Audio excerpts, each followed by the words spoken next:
Halo pemirsa, bagaimana kabar Anda? Bahagia sekali dalam kesempatan kali ini saya dapat menemani aktivitas Anda dalam program acara Dialog yang bertempat di Pendopo Wahya Wibawa Graha dengan tema Saatnya Pariwisata Jember Bangkit. Pemirsa, kasus COVID-19 melandai, PPKM dilonggarkan, capaian vaksinasi digenjot dan pariwisata kembali dibuka. Kabupaten Jember merupakan salah satu kabupaten dengan kasus COVID-19 yang menurun dan sempat berada di PPKM level 1. Kini saatnya kembali membangkitkan sektor pariwisata yang ada di Jember yang sempat terpuruk. Lalu seperti apa strategi atau langkah apa yang akan diambil oleh pemerintah Kabupaten Jember dalam hal membangkitkan sektor pariwisata di tengah pandemi yang fluktuatif? Kita akan membahasnya selama 30 menit ke depan bersama saya Prima Ervantari.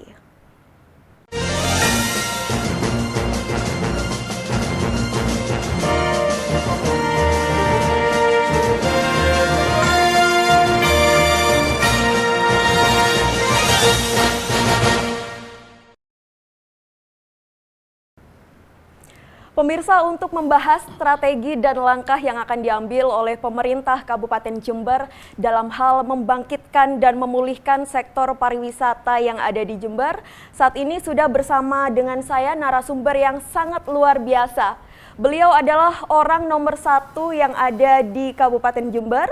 Siapa lagi kalau bukan Bupati Jember, Bapak Haji Hendy Siswanto. Kita sapa terlebih dahulu pemirsa. Assalamualaikum Pak Hendy, bagaimana kabarnya? Waalaikumsalam warahmatullahi wabarakatuh, Prima. Kabar baik. Kabar baik. Alhamdulillah, sudah lama nggak jumpa Mbak Prima ya. Kita kembali dipertemukan dengan suasana yang berbeda ya Pak, namun dengan semangat yang membara ini. Keren ini ya, keren sekali, sekali. Pak Hendy, tadi di awal di opening sempat saya bahas mengenai kasus COVID-19 yang ada di Jember ini ya Pak. Bagaimana Pak Hendy saat ini kondisi COVID-19 di Jember? Alhamdulillah Prima, sekarang ini kita sudah 2 bulan yang lalu kita sudah level 1 Mbak. Sudah level 1 dan karena dari pemerintah pusat memberikan satu variabel baru, yang level 1 itu dengan syarat, setelah kita menikmati 1 bulan lebih, level 1 boleh masuk, boleh dengan tingkat kematian 0, sudah yang terpapar sudah di bawah 1 digit, di bawah 1 digit, dan yang sembuh di atas 2 digit gitu, itu kita masuk level 1 sudah 1,5 bulan. Namun demikian ada kebijakan dari pemerintah, level 1 didapatkan kalau capaian vaksinasinya sudah 50% di dosis 1. Dosis 1-nya. Nah, begitu masuk di situ, kita posisinya masih 23%. Akhirnya dengan Jakarta ditarik kembali level 1-nya. Naik lagi ya Naik Pak? level 3, tapi khusus vaksinnya. Level 3. Tapi dengan yang lainnya itu posisi kita level 1. Angka kematian, angka yang pemakaian tempat tidur di COVID, di rumah sakit, itu semua di bawah 20%. Kecil sekali sudah. Dan yang hebatnya di Jember ini di Jember nih, kita harus puji sendiri dong, biar kita punya motivasi. Betul kan. sekali Pak Di Jember itu dengan vaksin yang cuma 21% saja capaiannya, kita sudah bisa level 1. Artinya masyarakat Jember sudah patuh pakai ini, pakai masker, sudah jaga jarak, sudah prokes, sudah dimainkan semua sama masyarakat Jember. Ini bagus sudah, tinggal vaksin saja. Nah, dan alhamdulillah sekarang ini dengan tempo hanya 2 minggu, tidak sampai 2 minggu, kita posisinya sekarang sudah 43%. 43 ya. Kita naik terus kayak meleset dengan 43%, sedikit lagi. Ayo ke masyarakat Jember ini, kesempatan yang mulia ini, berjumpa Mbak Prima dan teman-teman semua. Siapa yang belum vaksin segera datang ke puskesmas, ke kades, ke camat atau ke kami langsung, silakan, atau kirim surat ke kami. Siapapun yang daftar, terutama lansia, monggo vaksin. Sebentar lagi kita sudah masuk level 1 lagi dan insya Allah perekonomian akan segera bangkit lebih cepat lagi. Betul sekali, apalagi terkait halnya dengan sektor pariwisata ya Pak Hendy ya. Jelas, seperti yang kita tahu, potensi pariwisata yang ada di Jember ini sangat banyak sekali. Salah satunya ada pantai, kemudian air terjun, pegunungan, perkebunan, dan lain sebagainya. Nah, ini strategi yang bagaimana Pak Hendy yang akan diambil oleh pemerintah Kabupaten Jember dalam hal membangkitkan dan juga memulihkan pariwisata Pak? Pertama ya, kita jangan terlalu berpikir terlalu jauh sekarang, karena sekarang ada COVID masih. COVID masih belum dicabut, masih ada. Mudah-mudahan dicabut segera oleh Allah Subhanahu Wa Taala ya. Amin. Amin ya rabbal alamin. Kita punya penduduk 2,5 juta lebih. Kita punya gunung, punya pantai katanya Mbak Prima tadi, punya semua, kebun ada semua, sungai kita punya semuanya. Itu semua adalah tempat-tempat lokasi wisata sebenarnya. Di samping wisata-wisata yang kita miliki, seperti ada Rembangan, Megalithicum, terus ada Terjun Tancak, Batu Ulo, Papuma, Puger, macam-macam lah, Love, itu semua ada kita punya, berpuluh-puluh kita punya. Terus bagaimana strategi kita? Pertama, yang jelas kami harus memperbaiki infrastruktur dulu, jalan sampai menuju lokasi-lokasi wisata harus bagus. Yang kedua yang harus kami lakukan, Mbak Prima, itu adalah membuat lokasi-lokasi wisata itu menjadi bersih dulu. Ya, menjadi bersih dulu lokasi-lokasi wisata itu. Dan yang sekarang yang sedang kita atur, bahwa seluruh wisata harapan kami semua tidak bayar.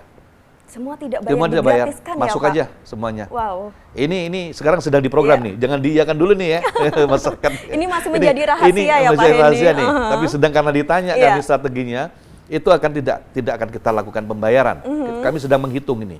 Kira-kira kalau tidak membayar, pendapatan kami kan menurun.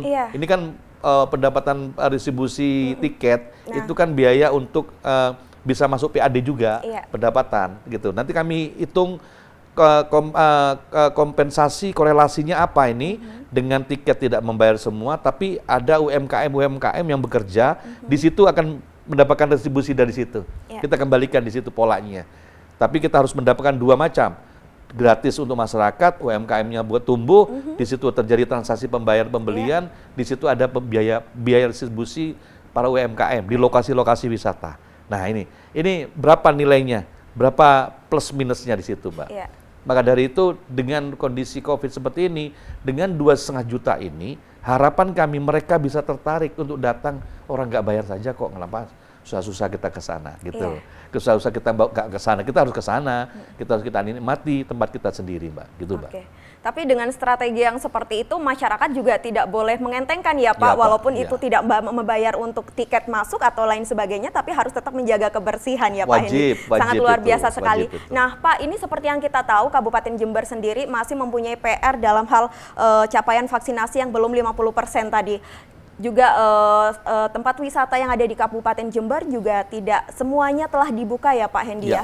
Dan ada syarat khusus bagi mereka yang akan memasuki tempat wisata itu, terutama harus divaksin terlebih dahulu. Nah ini bagaimana agar tidak terjadi kecemburuan sosial antara para pemilik tempat wisata dan lain sebagainya, Pak? Kalau sekarang sudah mulai kita izinkan, sekarang Mbak Prima, kita izinkan untuk dibuka tapi terbatas, terbatas. Dan kami masih belum mengeterapkan peduli lindungi yang semua harus sudah vaksin di situ. Dan ini kami sudah mengurus itu untuk di seluruh tempat wisata, karena beda-beda itu. Kalau peduli lindungi itu ada satu barcode yang ditempelkan begitu bahwa kami sudah divaksin, itu nampak di situ. Tapi harus ngurus satu-satu. Ini sistem sekarang di provinsi, kita ngurusnya di provinsi, Mbak. Setiap lokasi harus membuat satu barcode sendiri-sendiri. Itu harus ke provinsi. Dan sekarang kami sudah mengurus itu. Dan mudah-mudahan nanti dengan adanya peduli lindungi ini semua bisa terkontrol di situ. Mau nonton bioskop harus sudah punya itu. Kalau nggak punya nggak bisa nonton bioskop. Gitu. Menjadi syarat wajib ya itu Pak Hendy. Syarat wajib. Iya. Bapak, selain berkaitan dengan pandemi, membangun wisata Jember juga membutuhkan kolaborasi dengan stakeholder lainnya. Mengingat beberapa wisata andalan di Jember merupakan milik Perhutani dan juga Taman Nasional. Nah, seperti Papuma dan juga Bande Alit. Lalu strategi apa yang dapat Pemkab Jember lakukan dalam hal membangkitkan wisata itu dan bagaimana? Jawabannya setelah jeda pariwara berikut, Pak Hendy. Pemirsa, tetaplah bersama kami di Dialog.